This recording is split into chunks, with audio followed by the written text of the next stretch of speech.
역사하신다고 그래요. 아, 말씀을 듣는 자리에 하나님이 하시구나. 공간은 중요하지 않습니다. 그게 예배당이든 여러분의 집이든 직장이든 장소는 중요하지 않아요. 내가 예배 드리는 삶을 될 때, 내가 기도하는 자가 될 때, 내가 말씀을 붙들고 나갈 때, 그때 하나님이 여러분, 할렐루야, 오늘도 살아계셔서 우리와 늘 함께 하시고 우리의 힘과 능력과 소망과 또 구원이 되신 하나님을 찬양합니다.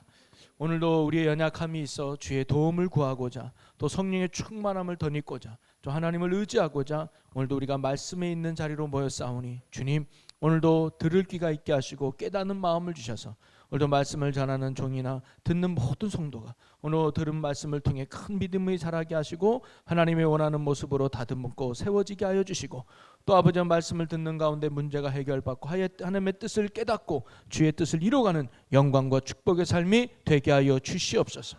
그래 우리 안에 언제나 성령의 충만함을 덧입어서 주님 주시는 기쁨으로, 주님 주시는 평강으로, 주님 주신 힘으로 능히 이 땅에서 하나님의 영광을 나타내는 축복의 삶을 살아가는 하나님의 귀한 자녀들 되게 하여 주시옵소서. 복음이 내 삶의 능력으로, 복음이 성령의 충만함으로, 복음이 큰 확신 가운데 임하여 우리가 믿음의 역사가 있고 사랑의 수고가 넘치며 또한 소망의 인내자로 되어 하나님 앞 행복한 예배자로, 행복한 동력자로, 행복한 사명자가 되어 하나님의 나라를 소유하고 하나님 나라를 누리고 하나님 나라를 보여주는 이 시대의 하나님 나라 모델하우스로 사명 감당하는 믿음의 복된 지체들 되게 하여 주시옵소서. 한 주간의 피곤함이 있지만 그래도 하나님의 말씀을 듣고자 이 밤에 나왔습니다. 한 사람도 거저 왔다 걸어 돌아가지 않게 하여 주시고 그 어떤 시간보다도 이 시간이 가장 귀하고 소중함을 깨닫고 오늘도 주님 만나는 은혜 축복의 시간이 되게 하여 주시옵소서. 성령께서 함께 하시고 인도해 줄 것을 믿고 감사하며 이 모든 간구 우리 주 예수 그리스도의 이름으로 기도하옵나이다. 아멘. 할렐루야.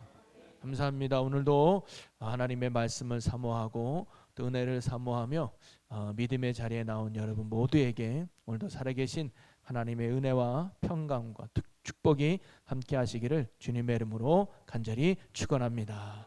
우리 옆에 분과 인사 나누겠습니다. 잘 나오셨습니다. 사랑하고 축복합니다. 네. 감사합니다. 지금 짝 바꿀 사람 지금 바꾸셔도 돼요. 내 옆 사람 때문에 집중이 안 되고 은혜가 안 된다. 지금 살짝 바꾸셔도 돼요. 상관없으시죠? 네. 제가 늘 얘기하지만 모든 예배가 소중하고 모든 기도 시간이 참 중요하지만 특별히 이렇게 금요 저녁에 정말 한 주간의 삶을 마무리하고 집에서 참으로 쉬고 싶은 불금이 오늘 이 밤인데, 그래도 여러분이 어떤 세상에 취하는 것보다, 어떤 쾌락에 취하는 것보다, 욕망에 취하는 것보다 그래도 말씀에 취하고자, 은혜에 취하고자, 성령에 취하고자 이 밤에 나온 여러분 한 분 한 분이 너무너무 귀합니다. 부디 오늘 이 시간이 사모함으로 나온 여러분에게 큰 은혜가 되고 축복이 될 줄로 믿습니다. 우리 다시 한번 옆에 사람이 인사하게 해요. 이 밤에 나온 당신을 축복합니다. 한 번 더 인사합니다. 보통 믿음이 아니시네요. 보통 믿음이 아니시네요. 금요일기도에 나오는 거 보통 믿음이 아닙니다, 여러분. 할렐루야요. 네. 여러분, 제가 군대에 있을 때 어디 방에 딱 들어갔더니 글귀 하나가 참 제 마음에 아직도 남아 있는데 거기에 이렇게 써 있어요. 좋아요. 배경음악까지 나와가지고 제가 아주 말하기 아주 좋습니다. 거기에 뭐라고 써 있냐면, 배경음악 끝났네요. 기회는 누구에게나 찾아온다. 그러나 그 기회를 붙잡는 사람은 소수다. 맞아요. 모든 사람에게는 기회가 주어져요. 역시 배경음악이 떠나. 기회가 주어지는데 어떤 사람은 그게 기회인지 모르고 그냥 지나가요. 근데 누구에게는 그게 기회가 돼요. 그래서 그 기회를 붙잡으면서 한 단계 성장하고 한 단계 성숙되고 축복의 삶으로 나아가더라는 거예요. 저는 신앙도 마찬가지라고 봅니다. 하나님은 언제나 우리에게 은혜 주기를 원하고 은혜 베푸시기를 원하고 구원을 베푸시기를 원하고 복을 주고 싶어 하시는 하나님이에요. 그래서 인간을 창조하신 후에 하나님이 제일 먼저 하신 게 뭐예요? 너 똑바로 살아야 돼? 아니에요. 복을 주셨다 그랬어요. 하나님이 사람에게 복을 주시며 생육하고 번성의 땅에 충만하라. 하나님은 우리에게 복을 주고 싶어 하시는 분이고 인간이 누리는 하나님의 복을 받아야 하나님의 자녀로서 이 땅에 풍성한 삶을 살게 될 줄로 믿습니다. 그런데 죄인인 우리는 하나님과 온전히 소통하지 못해서 하나님은 보고 주고 싶어도 그걸 놓치는 경우가 참 많아요. 그래서 지난주 제목이 뭐라 그랬습니까? 알지만 대답 안 하는 겸손한 교회가 제일 교회예요. 이번에 부흥 강사님이 강원도 분이시잖아요. 강원도 강릉인가? 네. 저도 강원도 사람입니다만은 충청도 사람들이 말을 느리다고 하지만 신중해서 그래요. 내가 이 말을 했을 때 다른 사람이 어떻게 반응할까? 이런 다른 사람에 대한 배려심이 참 크다고 저는 생각이 들거든요. 그러다 보니까 말을 직설적으로 안 한다는 거죠. 그래서 이게 연예인들도 충청도 연예인들이 와서 몇 마디 하는 거 들어보니까 만약에 저기 고기를 먹다가 파리가 빠졌어. 그럼 일반 사람들은 뭐예요? 사장님 왜 팔이 빠졌어요? 바꿔주세요 그러잖아. 충청도 사람 뭐라 하는지 아냐면 이건 서비스인가 봐요 이렇게 말이에요. 이건 서비스인가 봐요 그래가지고 네, 직설적으로 안 하고 돌려가지고. 그래서 여러분이 대답 안 하는 거 이해합니다. 네, 너무 대답 잘하면 제가 당황할까 봐 여러분이 겸손함으로 대답 안 하는 건 아는데, 지난주 제목이 뭐냐면 은혜의 기회를 믿음으로 붙잡아라. 하나님 우리에게 늘 은혜 주기를 원하는데 어떤 사람이 그 은혜를 내 은혜로 만드냐? 믿음 있는 사람이 만든다는 거예요. 한번 어떤 사람이 홍수가 났습니다. 그래서 마을에 점점 물이 차고 있어요. 그래서 지붕 위로 올라갔습니다. 하나님 나 좀 이 홍수에서 구원해 주세요. 그랬더니 나뭇가지가 하나가 지나가는 거예요. 사람들이 저 나무를 붙잡아요. 그랬더니 아니 괜찮아요. 하나님이 나 구원해 줄 거예요. 그냥 흘러버려요. 이번에는 스티로폼이 하나가 지나가는 거예요. 사람들은 말합니다. 저 스티로폼 올라타라고. 아니 괜찮아요. 하나님이 나를 구원해 주실 거예요. 그러더니 이번에는 헬기가 와요. 헬기가 저 헬기에 손을 흔들어서 아니에요. 하나님이 나를 구원해 줄 거예요. 결국 이 사람이 물에 빠져 죽습니다. 죽어가지고 하나님 앞에 딱 섰어요. 하나님 앞에 서가지고 하나님 홍수에서 내가 그렇게 구해달라고 소리치고 기도했는데 왜 저 안 구해 주셨어요? 그랬더니 하나님이 나는 너를 구하려고 3번이나 찾아갔어. 나뭇가지를 보내고 스티로폼을 보내고 헬기까지 보냈는데 네가 그것을 알지 못했다. 물론 진짜 있었던 얘기는 아니겠지만 하나님은 우리를 구원하고자 또 우리에게 복을 주고자 또 우리에게 은혜를 주고자 우리의 문제를 해결해 주고자 은혜의 기회를 한없이 우리에게 부어주는데 우리가 영적으로 어두워가지고 영적으로 둔해가지고 그것을 캐치하지 못할 때가 참 많다는 거예요. 그래서 신앙은요 영적 시선을 키우는 거고 영적 근육을 키우는 거예요. 그래서 매일매일 예배의 자리에서 매일매일 기도를 통해서 매일매일 주는 말씀을 통해서 우리가 신앙의 훈련을 받고 근육을 키우는 거예요. 사실 오늘 금요일 기도에 나와도 아무런 은혜를 못 받고 돌아갈 수도 있을 수 있습니다. 뭐 밍숭밍숭 내가 기도했는데 응답도 없고 뭔가 마음에 감동도 없고 밋밋하게 그냥 흘러 지나가는 시간일 수도 있습니다. 그러나 이 한 번의 그 시간이 저는 무의미하지 않다고 봅니다. 이 시간이 여러분의 영적 근육을 키워가는 거예요. 그럴 때 안테나를 세우는 시간이죠. 그럴 때 하나님이 찌릿찌릿 은혜의 주파수를 보낼 때 그것을 캐치할 수 있는 믿음의 성도가 될 줄로 믿습니다. 그래서요 은혜도요 하나님은 보여주지만 믿음 있는 사람이 그 은혜를 캐치할 수 있다는 사실이죠. 자, 그러면서 저희는 지난주에 마태복음에 나오는 2 맹인의 이야기를 하지 않습니까? 그래서 마태는 2 맹인이라고 기록해주고 동일한 말씀이 기록되어 있는 마가복음과 누가복음에서는 누구라고 나온다고요? 바디메오라고 하는 이름이 등장하는 걸 알 수가 있습니다. 똑같은 사건인데 왜 이런 차이가 나느냐? 기록자의 관점에 따라 다르다고 했죠. 그래서 마태는 왕으로 오신 예수님을 유대인들에게 알려주고 싶었어요. 그래서 동일한 예수님의 탄생 기록도 마태는 족보를 이야기하죠. 예수님은 뼈대 있는 집안에서 태어난 하나님의 왕이야. 그래서 동방박사가 경배하러 오는 말씀을 기록합니다. 그런데 마가 누가복음은 종으로 오시고 섬기러 오신 예수님을 나타내는 거예요. 그러다 보니까 동방박사가 아니라 누가? 목자들이 경배를 하는. 그러니까 목자도 경배하고 동방박사도 경배했어요. 그런데 내가 어디에 중점적으로 강조하고 싶으냐가 기록의 차이가 나요.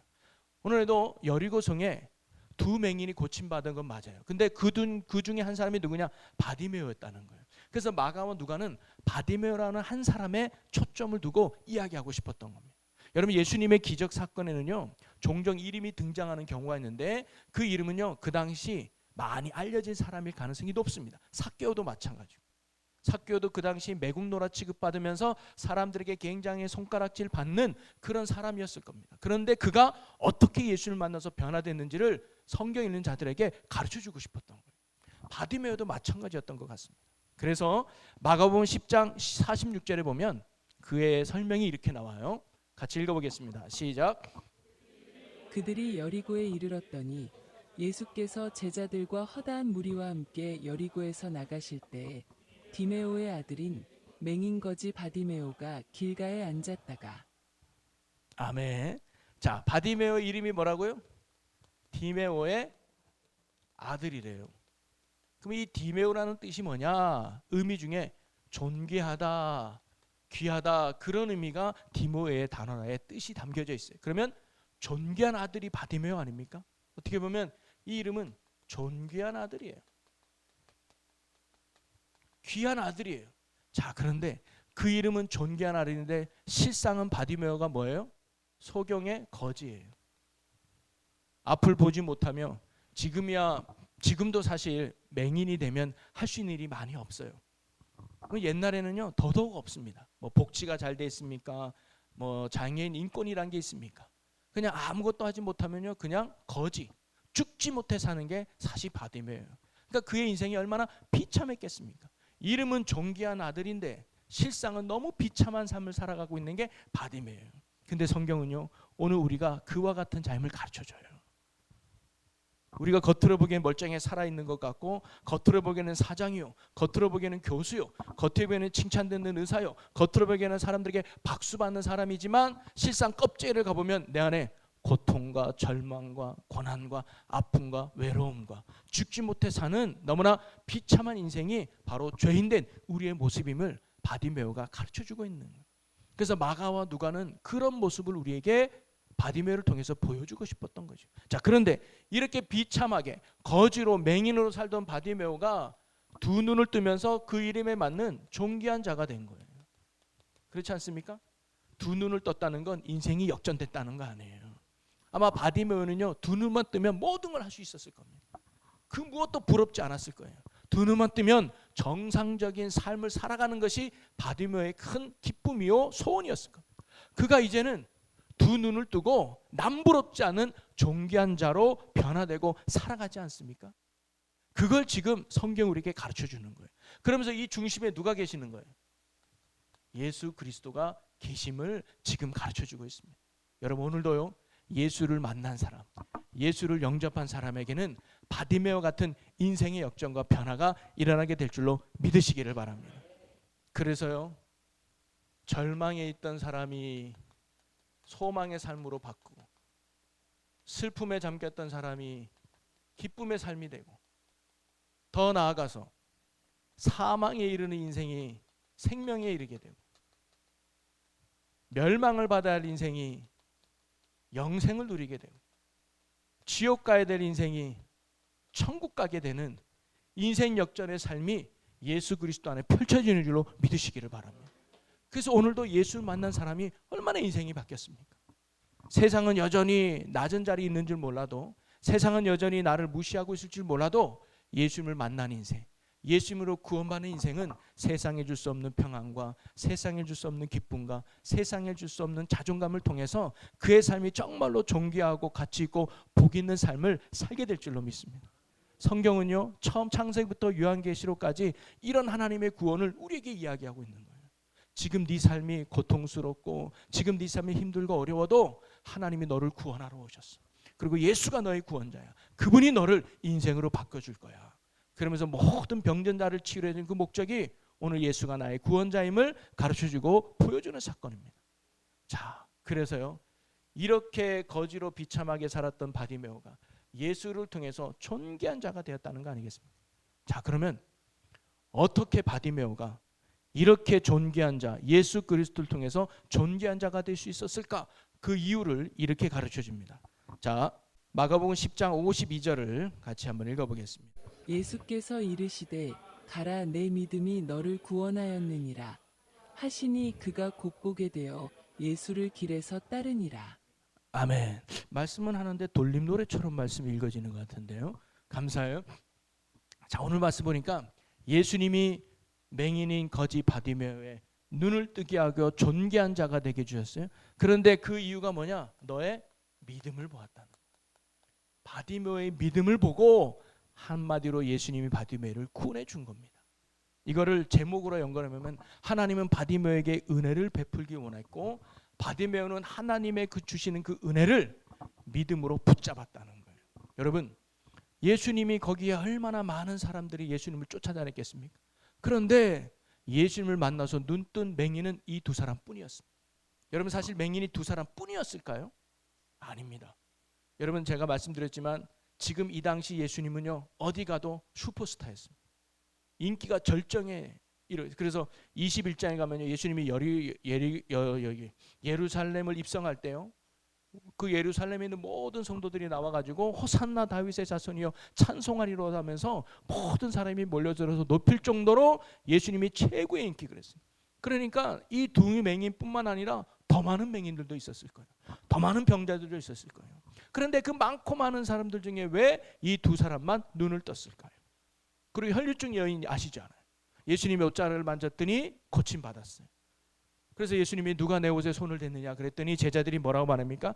아이고, 옷에 손댄 사람이 한두 명이어야죠. 예수님 한번 만져보겠다고, 예수님 한번 보겠다고 이렇게 밀려드는데 손댄 사람 많아요. 그러니까 그 몰래 그 여인도 옷자락을 만질 수 있었겠죠. 가끔 제가 엘리베이터 타면요, 어느 권사님이요, 제 옷을 잡아요. 날 목사님 옷 잡으면 은혜가 받을 줄. 그것도 믿음이 제가 능력이 있는 게 아니라 그 순수함이 너무 좀 귀엽지 않습니까? 그런데 예수님의 옷을 만진 사람은 그 여인뿐만 아니었다는 거예요. 많은 사람이 옷을 만졌지만 그 여인에게만 능력이 빠져나갔어요. 이유가 뭘까?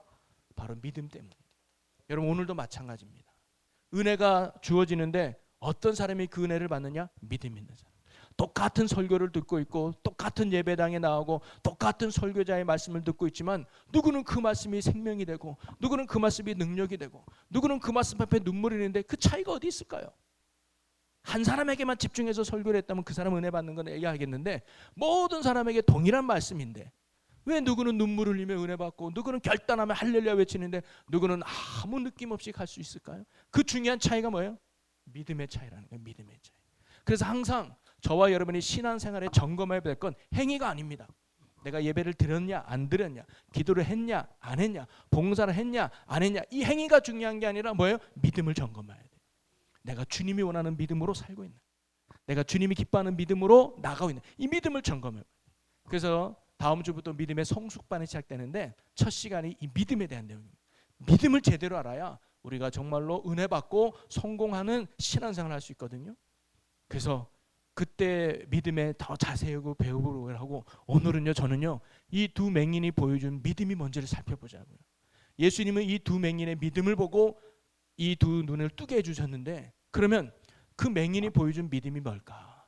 우리가 그 믿음을 본받는다면, 우리도 그런 믿음을 가지고 살아간다면 주님의 은혜가 나의 은혜가 되고 주의 능력이 오늘도 내 능력 되지 않겠습니까?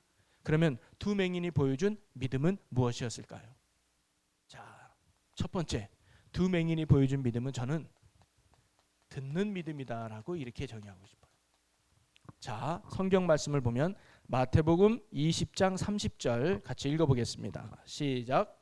맹인 두 사람이 길가에 앉았다가 예수께서 지나가신다 함을 듣고 소리 질러 이르되 주여 우리를 불쌍히 여기소서 다윗의 자손이여 하니.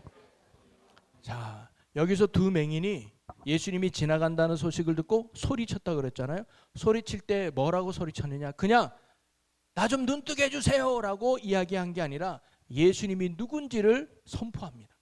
주여 나를 불쌍히 여기소서. 그리고 맨 마지막이 뭐예요? 다윗의 자손이여 라고 이야기해요. 제가 주일날도 말씀드렸지만 다윗의 자손은 누구를 표현하는 거예요? 메시아를 표현한 거예요. 구약의 예언에 보면 구원자는, 메시아는 다윗의 자손으로 온다 그랬거든요. 그래서 예수님을 향하여 다윗의 자손입니다라고 말하는 의미는 예수 당신이 구원자입니다.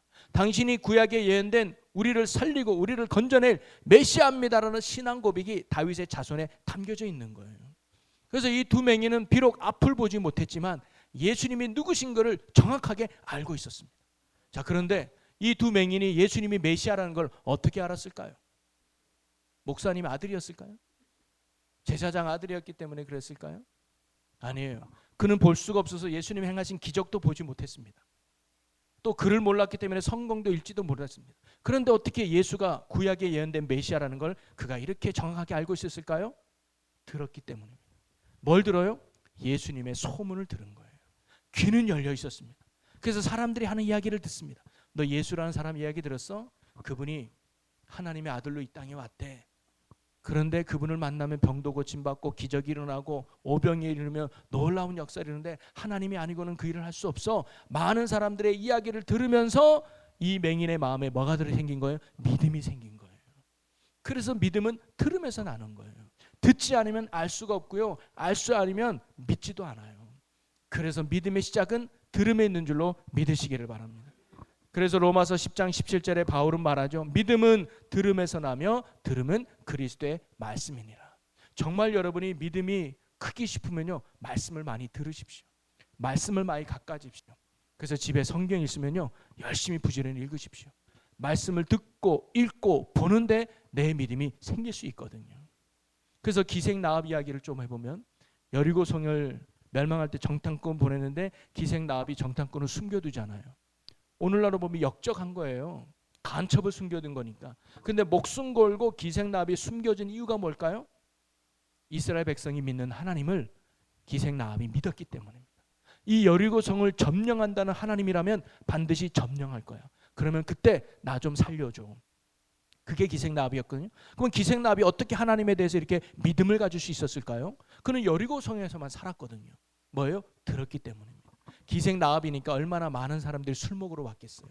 그럼 바깥에 있다가 와가지고 야 내가 이스라엘이라는 백성 이야기 들었는데 어디 있더라. 그 백성은 출애굽한 중 10가지 재앙을 있고 홍해를 가르고 하나님이라는 신을 믿는 민족인데 우리 근처까지 왔대. 이제 이 여리고성을 무너뜨리려고 작전을 펼치고 있대. 정탐꾼을 보냈다는 소문이 있어 하면서 여러 사람들의 이야기를 들으면서 이 기생 나합 마음에 뭐가 생긴 거예요? 믿음이 들어간 거예요. 그래 나도 하나님을 믿고 구원받아야지. 여기 있다가는 내가 쫄딱 망하게 됐구나. 그러면 나도 하나님 믿어야지 하면서 목숨 걸고 그 정탐꾼을 숨겨준 거예요. 그러면서 내가 무엇 해주기를 원하느냐 하면 나도 멸망당할 때 구원해 주십시오. 그랬더니 네 방에 너와 구원받고자 원하는 온 식구들을 네 집에 데리고 와라. 그리고 창문으로 붉은 줄을 내려라. 그러면 모든 것은 다 변해도 붉은 줄이 내려오는 그 집만큼은 우리가 공격하지 않겠다. 그래서 여리고성을 공격할 때 7바퀴 들고 큰 소리 지를 때 이스라엘 백성이 여리고 성에 들어가서 점령할 때 붉은 줄이 나와 있는 라합 집만 살려뒀습니다. 그래서 라합만 구원받았어요. 그게 어떻게 보면 오늘날 구원받는 이유예요. 라합이 잘해서가 아니잖아요. 라합이 잘나서가 아니잖아요. 라합이 돈이 많아서도 아니고 명문이 있어서 뭐 명문의 가문도 아니에요. 기생 라합, 소위 말하는 아주 비참한 여인이었지만 믿음 하나로. 그 붉은 줄은 예수 그리스도를 상징하죠. 예수 그리스도를 믿는 자만이 온전히 멸망을 넘어서 구원받음을 보여주는 사건이죠. 그 핵심은 뭐예요? 들었기 때문입니다. 듣지 않으면 믿음이 생길 수 없어요. 그러니 여러분 말씀을 읽는 일에, 말씀을 듣는 일에, 말씀을 보는 일에 힘쓰는 여러분이 되기를 주님으로 간절히 축복합니다. 자, 그런데 제가 주일날을 말씀드리지 않았지만 오늘 온 여러분에게 더 중요한 말씀을 하겠습니다. 여러분 듣는다고 다 믿음이 생길까요? 여러분 두 맹인만 이야기를 들었을까요? 기생 나합만 그 이야기를 들었을까요? 아니에요. 수많은 사람이 말씀을 들었고 수많은 맹인들이 이야기를 들었을 거예요. 그런데 왜 이 두 맹인에게만 이런 믿음이 생겼을까요? 그 안에는 이게 있기 때문입니다. 이게 중요한 간절함. 여러분 제가 혈류증이라는 여인 얘기를 잠깐 또 한번 해보면 여러분 이 혈류증이라는 여인이 몇 년 동안 혈류증으로 고생했다 그랬죠? 12년. 몇 년이었죠? 12년이에요. 12년 동안 혈류증을 했는데 근데 이 여인이 처음부터 예수님을 찾아온 게 아니었어요. 자, 성경 말씀을 한번 찾아볼게요. 마가복음 5장 25절에서 27절입니다. 자, 한 절씩 한번 읽어볼게요. 12해를 혈류증으로 알아온 한 여인이 있어. 여러분 읽어보세요. 많은 의사에게 많은 괴로움을 받았고 가진 것도 다 허비하였으되 아무 효험이 없고 도리어 더 중하였던 차예라는 말이. 이 여인은 돈이 좀 있었던 것 같아요. 그러니까 자기가 가진 돈으로 여러 의사들을 찾아갔어요. 용산동에 어느 의사가 용하더라. 연수동에 어느 의사가 줬다더라. 야, 천안 가면 어느 의사가 잘 고치더라. 이렇게 가지고 있는 돈으로 전국을 돌아다니면서 병을 고치려고 했던 거예요. 그런데 이제 돈도 다 허비됐어. 그리고 이제 의사도 믿을 게 못 돼. 그리고 병은 더 중해졌어요. 여러분, 이때도 예수님의 이야기는 있었습니다. 예수님의 이야기는 들렸을 거예요. 근데 이 여인이 듣지 않으려고 했어요. 왜? 사모함이 없어. 왜? 아직은 내 힘으로 살아갈 수 있거든. 그런데 자기가 아무것도 할 수 없다고 내려놓는 순간 예수님의 소문이 들려요. 이런 차에 27절 시작. 예수의 소문을 듣고 무리 가운데 기어 뒤로 와서 그의 옷을 세인을 대니. 이때 예수의 말씀이 들리기 시작합니다. 그전에는 안 들렸어요. 왜? 내 힘으로 살아갈 수 있었거든. 근데 내가 내려놓고 포기하고 이제 내가 아무것도 할 수 없다는 절박함에 내려놓으니까 그때 예수님의 말씀이 들리는 거예요. 뭐예요? 간절함이 생긴 거예요. 사모함이 생긴 거예요. 난 이제 아무것도 못해.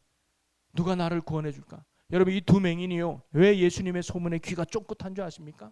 눈을 뜨고 싶은 간절함이 있었기 때문에, 눈을 뜨고 싶은 사모함이 있었기 때문에. 그러니까 예수님의 이야기가 확실히 더 작게 들어오는 거예요. 내 마음에 깊숙이 들어오는 거예요. 놓치고 싶지 않은 거예요. 그러니까 예수님을 더 만나고 싶은 간절함이 이 두 명이 들었어요. 그래서 예수님이 무엇하여 주기를 원하느냐니까요, 조금의 망설임도 없이 우리가 보기를 원하나이다. 이것 때문에 나는 예수님 앞에 온 거예요. 이것 때문에 내가 지금까지 살아왔어. 바로 말씀이 말씀으로 내 안에 들리기 위해서는요, 우리가 뭐가 필요하냐? 사모함이에요. 사실 듣는 게 믿음이 아니라 사모함이 믿음일 수 있습니다. 똑같은 설교를 듣고 똑같은 말씀을 들어도 아까도 이제 누가 그게 은혜 받고 내 말씀으로 다가오느냐? 사모함이에요.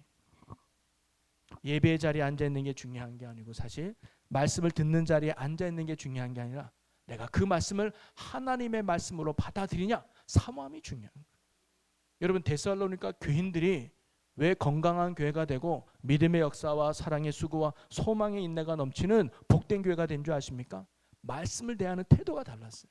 자, 성경 말씀 데살로니가전서 2장 13절 같이 읽어보겠습니다. 시작. 이러므로 우리가 하나님께 끊임없이 감사함은 너희가 우리에게 들은 바 하나님의 말씀을 받을 때에 사람의 말로 받지 아니하고 하나님의 말씀으로 받음이니 진실로 그러하도다. 이 말씀이 또한 너희 믿는 자 가운데서 역사하느니라. 아멘. 데살로니가 교인들에게 그 복음이 능력이 될 수 있었던 이유는 바울이 전한 말씀이, 사도들이 전한 말씀이 단순히 사람의 말이 아니라 내가 들어야 될 하나님의 말씀, 내가 품어야 될 하나님의 말씀, 내가 순종해야 될 하나님의 말씀으로 받아들이는 간절함과 사모함이 그들이 있었기 때문에 그 말씀이 뭐예요? 믿음이 되고 그 말씀이 역사가 된 거예요. 여러분은 어떻습니까? 저를 하나님으로 대하라는 말이 절대 아닙니다. 목사에게 잘하라는 말도 절대 아닙니다. 오늘 단에서 선포되어지는 말씀이 사람의 말로 들리십니까? 하나님의 말씀으로 들리십니까? 내가 원하는 말씀을 하면 아멘. 내가 원하는 말씀을 하지 않으면 저건 들을 필요 없어. 저거는 오집사 이야기야. 저건 박집사 이야기야. 내 얘기 아니야. 이렇게 혹시 흘러버리지는 않습니까? 그러면 그 말씀이 내 안에 역사하지 않는다는 거예요. 여러분, 말씀을 대하는 태도, 사모함을 가지고 믿음을 가지고 말씀을 대하는 여러분이 되기를 주의 이름으로 간절히 축복합니다.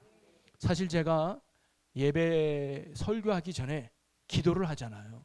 전에는 안 하다가 설교 전에 기도하는 이유는 바로 이런 것 때문입니다. 좀 더 우리가 말씀을 듣기 전에 한 단계 내 마음을 추스려서 주님 말씀하여 주옵소서, 종이 듣겠나이다. 주님 말씀하여 주옵소서, 우리가 그 말씀을 하나님의 말씀으로 듣고 순종하기 원합니다라는 그 결단과 그 마음을 함께 하고 싶어서 제가 설교를 듣기 전에 한 번 더 기도하는 겁니다. 여러분도 그런 마음을 알고, 그래서 언도교회는요 설교 전에 꼭 이걸 시키더라고요. 주여 말씀하옵소서, 종이 듣겠나이다. 우리도 한번 해볼까요? 주여 말씀하옵소서, 종이 듣겠나이다. 그러고 설교를 시작하는 거예요. 여러분, 우리가 그런 자세가 필요합니다. 주님, 오늘도 단에 세운 주의 종을 통해서 주시는 말씀이 내게 주시는 말씀인 줄로 믿습니다. 누구도 아니라 오늘 이 자리에서 나를 사랑하신 하나님께서 그의 입술을 통해 주시는 생명의 말씀으로 믿고 그 말씀 앞에 아멘하는 자 되게 해주옵소서. 그 말씀 앞에 순종하는 자 되게 해주옵소서. 그럴 때 이런 믿음과 사모함으로 말씀을 들을 때 그 말씀이 믿음이 되고요, 그 말씀이 여러분 안에 역사하는 거예요. 이 두 맹인이 가졌던 믿음은 바로 그거였습니다. 그래서 왜 앞자리를 사모하느냐? 다 그러니 뒷자리 있다고 은혜 못 받는 거 절대 아닙니다. 그런 사모함이 여러분의 있기를 주님의 이름으로 간절히 축원합니다. 그래서 말씀이 주어질 때 그 말씀을 여러분이 믿음으로 붙잡을 수 있기를 축복해요. 그 기회를 놓치지 않는 여러분이 되기를 소망합니다. 자, 두 번째로 이 소경 맹인이 보여줬던 믿음은 뭐냐면 저는 길목 믿음이라고 이렇게 주 앞에 나갔다는 거죠. 자, 29절과 30절을 한번 보겠습니다. 29절 그들이 여리고에서 떠나갈 때에 큰 무리가 예수를 따르더라. 맹인 두 사람이 길가에 앉았다가 예수께서 지나가신다 함을 듣고, 여기까지입니다. 자, 예수님과 제자들이 이제 여리고에서 떠나갈 때 큰 무리가 예수를 같이 따라요. 자, 그때 맹인 두 사람이 길가에 앉아. 여기 길가는 예수님이 지나는 길이에요. 계명대로 170일 계명대로 있잖아요. 그 예수님이 계명대로 지나가는 걸 알고 계명대로 길목에 딱 서 있는 거예요. 오늘 우리 보면 4차선 같은 데 서 있을 수 있어요. 예수님이 동쪽으로 갈지 서쪽으로 갈지 북쪽으로 갈지 모르니까 예수님이 어느 지역을 가든지 만날 수 있는 그 길가, 그 길목에 이 소경이, 이 두 맹인이 섰던 거예요. 우리는 우연히 두 맹인이 그 길가에 앉았다가 예수님이 지나간다는 소식을 듣고 어머 예수님 지나가네, 마치 잘됐다, 예수님 나 좀 만나주세요라고 소리친 것 같지만 그렇지 않다는 거예요. 왜냐하면 이미 이 두 맹인은 예수님이 누군지를 알고 있었어요. 그렇죠? 그리고 누구보다 예수님을 정말로 만나고 싶었을 거예요. 그런데 예수님이 어디 계신 줄 알면 찾아갔겠죠. 야, 예수님이 몇 번지 누구 집에 있더라. 그러면 찾아갔을 거예요. 그 중풍병자 친구들처럼 말이죠.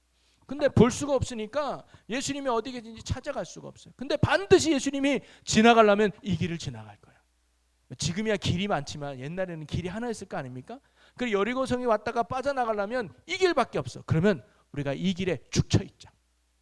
그래서 언젠가 오늘 가든지 내일 가든지 모레 가든지 언젠가는 예수님이 이 길을 지나갈까. 그러면 지나갈 때 우리 좀 만나달라고 소리치자. 이게 두 맹인이 가졌던 마음 아니겠습니까?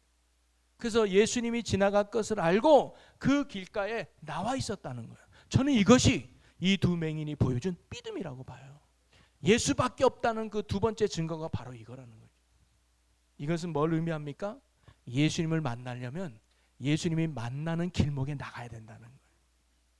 여러분, 예수님의 공생의 사역 중에 수많은 병자를 고치고 심지어 죽은 자도 고치고 모든 병든 자를 치유했는데 공통점이 있습니다. 뭐라 그랬죠? 예수님 앞에 나온 사람만 고침받았어요. 나온 사람. 아무리 큰 병이라 할지라도 예수님 앞에 나오면 고침받아요. 근데 작은 병이라 할지라도 예수님 앞에 나오지 않으면 못 고침받아요. 그게 뭐예요? 나오는 게 믿음이기 때문에. 나오는 게 쉽지 않을 수 있어요. 이 두 맹인이 길목에 길가에 나온다는 게 쉽지 않을 수도 있습니다. 사람들에게 이리 치이고 저리 치이고 가다 보면 낭떠러질 수도 있어요. 그런데 예수님을 만나고자 하는 그 일념 하나로 그 길가에 나와 서 있는 게 그게 믿음이라는 거예요.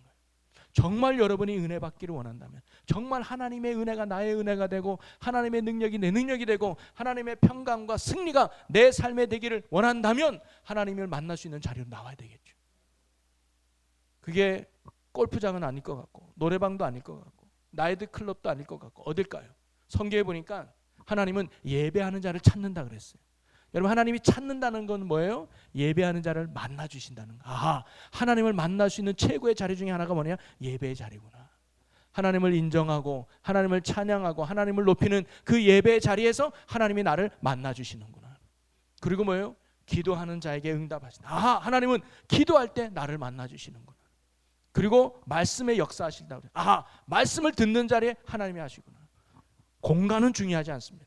그게 예배당이든 여러분의 집이든 직장이든 장소는 중요하지 않아요. 내가 예배 드리는 삶을 될 때, 내가 기도하는 자가 될 때, 내가 말씀을 붙들고 나갈 때, 그때 하나님이 여러분을 만나 주시고 찾아와 주신다는 거 아니겠어요? 여러분, 영적 길목을 사모하고 영적 길목에 앉아 있는 여호와 여러분이 되시기를 주의 이름으로 축복합니다. 오늘 못 만날 수 있어요. 그래도 낙심하지 마시고 내일 또 만나 주실 것을 믿고 그 길을 떠나지 않고 예배의 자리, 말씀과 찬양의 자리, 기도의 자리에 힘쓰는 여러분 되기를 주의 이름으로 축복합니다. 그리고 이 두 맹인이라는 게 참 은혜가 되는데 뭐냐면 혼자 오지 않았다. 혼자. 항상 손잡고 가지 않았겠어요? 그 중심에 바디메오이지 않았을까요? 야 가자. 우리 예수님 만나러 길목에 가자. 야 가자. 아 귀찮은데 네 눈 떠야 될 거 아니야. 너 예수님 만나서 새로운 인생 살아야 될 거 아니야. 나 따라와. 억지로라도 한 명은 왔는지 몰라요. 그러니까 그 이름은 기록하지 않았을까요? 바디메오 믿음 때문에 덩달아서 은혜 받은 사람이 또 하는 사람의 맹인 아닐까요? 저는 여러분이 그런 사람 됐으면 좋겠어요. 나만 기도의 자리에 오고 나만 예배의 자리에 오고 나만 은혜의 자리에 오는 게 아니라 데려오는 거예요. 속회원들 중에 아 귀찮아요. 그래도 가자. 하나님이 응답해 주고 역사해 줄 거야. 너 하나님 은혜 필요하잖아. 너 기도 제목 있잖아. 우리가 현장에 나가서 같이 기도하자. 여러분이 그분의 영적인 손을 잡고 나와주는 거예요. 할렐루야. 다음 주에 배가 부흥이 되겠네요. 네? 부흥회가 있다. 또는 무슨 성경 공부가 있다. 무슨 은혜 받는 집회가 있다. 여러분이 영적 바디메오가 돼서 한 사람, 그 한 사람의 손을 잡고 같이 갈 수 있기를 주의 이름으로 축복합니다. 들을 자리에 나올 때 믿음이 들어가고 역사가 일어나는 거 아니겠습니까?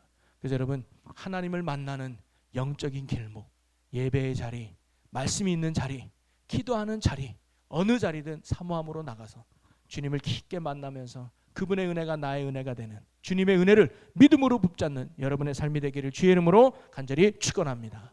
자, 세 번째입니다. 세 번째 바디메오와 두 맹인이 보여준 믿음은 저는 극복 믿음이라는 거예요. 이거는 포기하지 않는 거예요.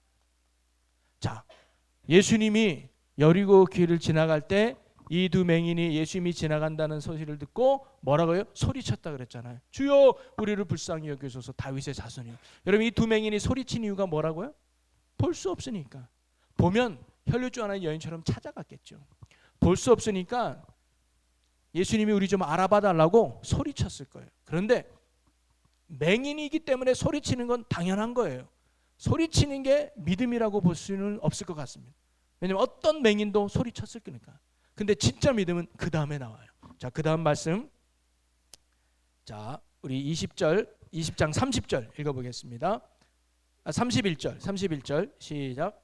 무리가 꾸짖어 잠잠하라 하되 더욱 소리 질러 이르되 주여 우리를 불쌍히 여기소서 다윗의 자손이여 하는지라. 처음에 이 두 맹인이 소리를 쳤더니 바로 예수님이 응답한 게 아니었어요. 무리들이 반응합니다. 뭐라고 반응하느냐? 조용히 해. 꾸짖었다고 나와요. 잠잠하라. 이거 뭐냐? 왜 사람들은 이 맹인이 소리치는 게 당연한데 그들을 꾸짖었을까요? 그것은요, 급이 안 됐기 때문입니다. 왜냐하면 수많은 무리들이 예수님 만나고 싶었고 수많은 무리들이 예수님의 도움을 얻고 싶었을 거예요. 그런데 소위 말하는 이 두 맹인이 새치기 하는 것처럼 보이지 않았을까요? 야, 나도 예수님 만나고 싶은데 네 맹인 주제, 거지 주제 어디 여기라고 함부로 떠들고 있어. 저 옆에 구석에 찌그러져 있어. 그게 사람들의 반응이었어요. 근데 사실 이런 사람들의 반응은 두 맹인에게는 당연한 반응이었을 겁니다. 그렇죠? 맞아. 맹인인 내가 뭘 잘났다고 사람들보다 앞장설 수 있겠어. 찌그러져 있는 게 맞는 거예요.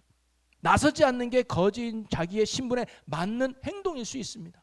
자, 그런데 만약에 이 두 맹인이 그런 소리에 기가 죽어서 그래 맹인 주제에 내가 뭘 그래 거지 주제에 내가 뭘 앞장서겠나?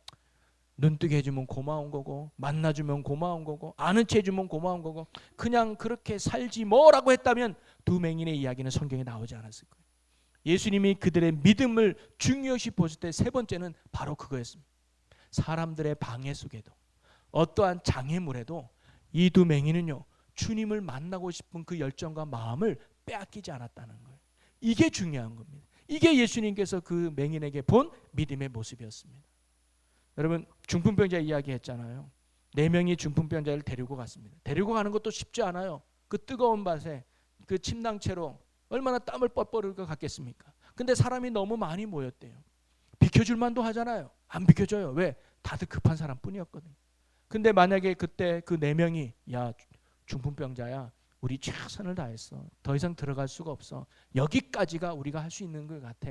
우리 돌아가자 라고 한들 아무도 비난하지 않았을 겁니다. 끝까지 온 것도 대단하죠. 근데 이들에게 뭐가 있었어요? 꼭 예수님을 만나야 되겠다는 간절함이 있었습니다. 이게 참 중요한 믿음이거든요. 예수님을 내가 꼭 만나야 되겠다. 그러다 보니까 옆이 없으면 위로 가야지.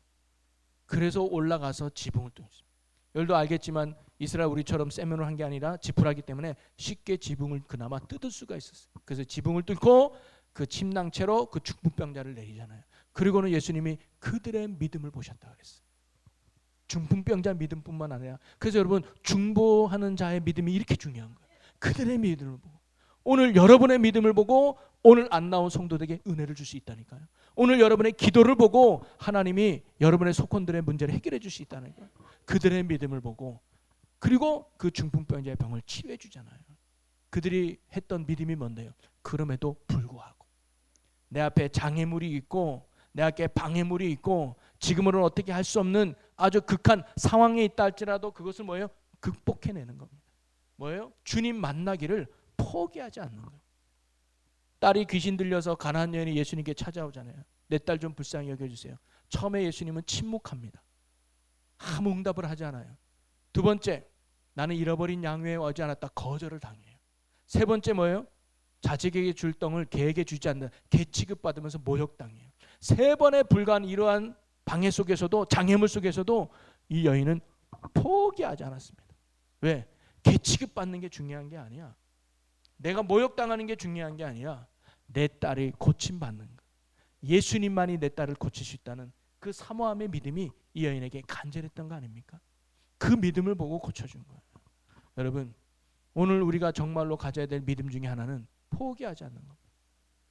오늘 은혜 받지 못해도 내일 주실 것을 믿고 내일 믿음의 자리에 또 나오는 거예요. 오늘 기도 응답이 없어도 내일 또 역사해 줄 걸 믿고 내일 기도의 자리를 굳게 지키는 거예요. 뭐 할 때까지? 응답하실 때까지. 그래서 조지 밀러 목사님이 5만 번 기도 응답을 받아서 책을 썼는데 한 기자가 묻는다 그랬잖아요. 어떻게 그렇게 많은 기도 응답을 받을 수 있습니까? 한마디 했죠. 다 같이 시작. 하시면 대답하지 않는 겸손함의 정도. 어렵지 않아요. 응답하실 때까지 기도합니다. 그게 해답이에요. 그래서 예수님도요, 누가복음에 보면 너희가 기도하되 낙심하지 말아야 될 것을 하면서 비유로 말씀해 준 게 불의한 재판장 이야기 비유예요. 한 가난한 가부가요, 억울한 일을 당했어요. 재판장 찾아가서, 근데 이 재판은 불의한 재판장이에요. 뭐냐? 돈이 안 되면 안 해. 그리고 내 명예가 좀 돼야 이렇게 재판해 줘요. 근데 가난한 가부니까 돈도 안 돼. 누가 알아주지도 않아. 하고 싶은 마음이 없어요. 그래서 거절합니다. 그런데 이 과부는요, 매일같이 찾아가서 이 재판장을 귀찮게 하는 거예요. 아침에 출근할 때 문에 가서 제발 제 문제 좀 풀어주십시오. 또 오면 또 와서 집 앞에 있고 비가 오나 눈이 오나 그 재판장을 귀찮게 하니까 나중에 재판장이 뭐라 그래요? 야, 내가 이 가난한 가부의 억울함을 풀어주지 않으면 내 수명이 짧아질 것 같아. 귀찮아서 안 되겠어. 그래서 당장 이 억울한 과부의 문제를 해결해 주지 않습니까? 그러면서 하나님이 뭐라고 말씀하냐면요, 하나님이 이렇게 하신다는 얘기가 아니에요. 나도 불의한 재판관같이 질질 끌다가 응답해 줄 거야, 이 얘기가 아니라, 얘들아, 불의한 재판관도 이렇게 억울한 가부의 하소연을 끝내 들어주는데 너희를 사랑하고 있는 내 아버지가 너희의 간절함에 응답하지 않겠느냐는 거예요. 이 말은 뭐예요? 반드시 응답하신 거 아닙니까? 그러니 하나님의 응답하심을 믿고 포기하지 말고 기도해라. 왜냐하면 하나님의 시간표가 있어요. 하나님의 시간표. 참 시간표를 알려주면 얼마나 좋겠어요. 여러분, 다윗이요, 억울하게 사울 왕에게 쫓기잖아요. 여러분, 몇 년 동안 쫓김을 당하느냐? 10년 동안 쫓깁니다. 근데 만약에 이 다윗이요, 억울하게 도망자다 신세됐을 때 기도 안 했겠습니까? 하나님, 내가 왜 이렇게 도망자 신세를 당해야 됩니까? 하나님, 제가 뭘 잘못해서 사울 왕에게 이렇게 억울하게 죽임을 당해야 됩니까? 하나님, 나 좀 여기서 구원해 주세요. 기도 안 했겠냐고요. 근데 기도할 때, 야, 다윗아, 앉아봐. 내가 사실 이런 계획이 있어. 야, 10년 뒤에 사울 죽으면 네 왕되게 하려고 그러는 거야. 그러니까 10년 참아. 10년요? 그래. 1년 전에 이제 9년 남았다, 다윗아. 8년 남았. 여러분은 견딜만 하지 않겠습니까? 야, 그래, 8년만 견디면 돼. 근데 하나님은 절대 우리에게 그렇게 얘기를 안 해줘요. 10년, 20년 뒤에 응답해 준다 안 한다니까요. 요셉이 형들에게 노예로 팔려갔습니다. 우리는 알아요. 나중에 총리가 돼서 많은 사람의 생명을 살릴 걸 아는데 요셉은 그때도 몰랐을 거예요. 근데 억울하게 잡혀갔을 때 얼마나 요셉의 성경에는 없지만 억울했겠습니까? 기도 안 했겠습니까? 하나님, 내가 왜 노예로 팔려와야 돼요? 하나님, 내가 뭘 잘못해서 이렇게 억울하게 당해야 돼요? 기도 안 했겠냐고요. 그때 하나님이, 요셉아, 13년만 참아라. 너가 몇 년 뒤에 옥에도 갈 거거든. 내가 다 뜻이 있어. 그리고 네가 총리 돼. 총리요? 그래. 그러니까 너 견뎌. 네. 그러면 견딜 힘이 날 거예요. 그러지 않겠습니까? 상관없나 보죠, 여러분? 저는 그럴 것 같아요. 근데 하나님은 그렇게 역사하지 않아요. 하나님은요, 오늘의 믿음으로 오늘을 살기를 원하는 거예요. 내일은 하나님께 맡기는 거예요.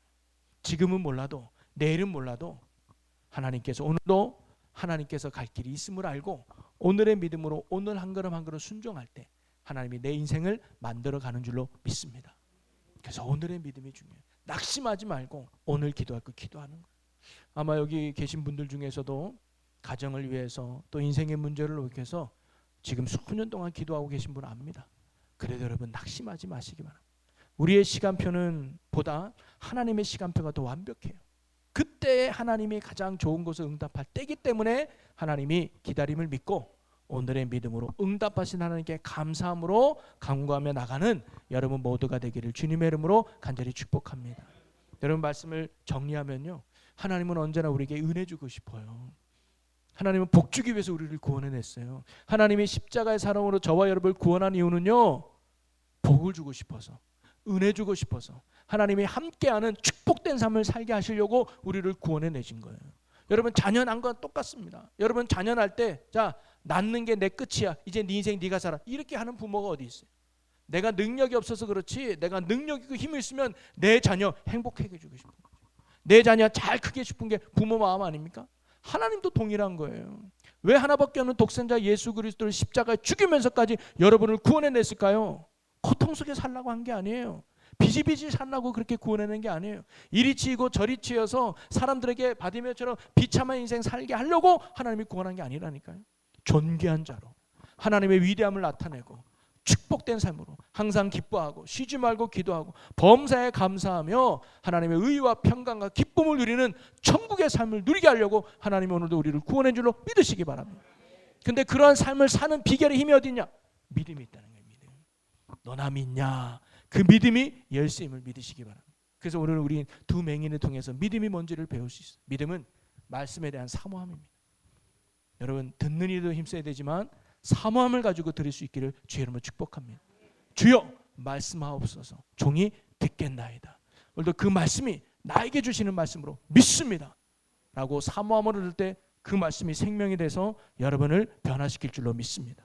그리고 여러분 길목에 가야 돼요. 은혜 받는 자리를 사모하십시오. 이번에 연합성례를 했잖아요. 제가 지방 목사님 한 분을 만났습니다. 만나가지고 그분이 그러는 거예요. 참 요즘은 연합성례도 많이 모이지를 않아요. 우리 교회 분들도 잘 안 나오지만 참 연합이 힘들어요. 옛날에는요, 한 20년, 30년 전만 해도 교회에 상관없이 어디 부흥회한다면 다 갔어요. 침례교에서 부흥회한다, 감리교, 장로교 다 갔어요. 근데 오늘날은 우리 교회 부흥회도 잘 안 오는. 말씀이 시원찮아서 그랬을까요? 아니요, 제가 봐도요, 요즘 목사님들 말씀 잘 전합니다. 요즘 목사님들 참 이렇게 잘 전해요. 근데 우리 안에 뭐를 잃어버렸어요? 사모함을 잃어. 그 말씀이 나를 살릴 거야. 그 말씀이 나를 변화시킬 거는 사모함을 오늘날 우리가 잃어버린 게 아니겠는가. 그리고 또 한 분의 목사님의 이야기를 했는데요. 그 목사님이 저 시골에서 목회하시는 분이에요. 근데 저녁 예배를 드리고 저를 딱 만나면서 공 목사님 저 너무 행복하고 감사해요. 왜요? 오랜만에 찬양다운 찬양을 듣고 이렇게 좋은 음향 속에서 이렇게 예배를 드리니까 얼마만인지 나 너무 행복했다. 그럼 제가 회개했습니다. 야, 나에게는 그게 당연한 건 줄 알았는데, 나에게는 찬양대의 찬양이, 찬양단의 찬양이, 좋은 시스템의 목소리가 당연한 건 줄 알았는데 그분에게는 너무 감사한 내용이었던 거예요. 아하, 우리가 그런 은혜와 감사함에 있는데 우리가 잊고 지냈구나. 여러분 그런 사모함, 그 간절함을 우리가 다시 회복한다면 그 은혜 속에 하나님이 부어주신 축복이 있지 않겠습니까? 그리고 여러분 포기하지 마십시오. 하나님이 언제 여러분을 만나 주실지, 언제 여러분에게 역사할지, 언제 여러분을 변화시킬지 모르지만 믿음을 갖고 인내함을 갖고 어떠한 장애물 속에도, 어떠한 방해물이 있고, 어떠한 유혹과 시련과 고난과 고통 속에서도 은혜 받는 자리를 사모하고 주님을 붙들고 믿음 안에 승리하셔서 두 맹인이 눈을 떠서 존귀한 자가 됐던 것처럼 여러분도 하나님을 만남으로 말미암아 그분 안에서 하늘나라를 누리고 하나님 나라를 보여주는 하나님 나라 모델하우스로 살아가는 저와 여러분 모두가 될 수 있기를 주님의 이름으로 간절히 축원합니다. 우리 이 시간 함께 찬양하고 기도할 텐데요. 아무것도 두려워하지 말라. 우리 이 찬양하겠습니다. 주님이 우리의 소망이고 요새고 능력입니다. 우리 그 믿음으로 함께 찬양하고 내 마음이 힘에 겨워 지칠지라도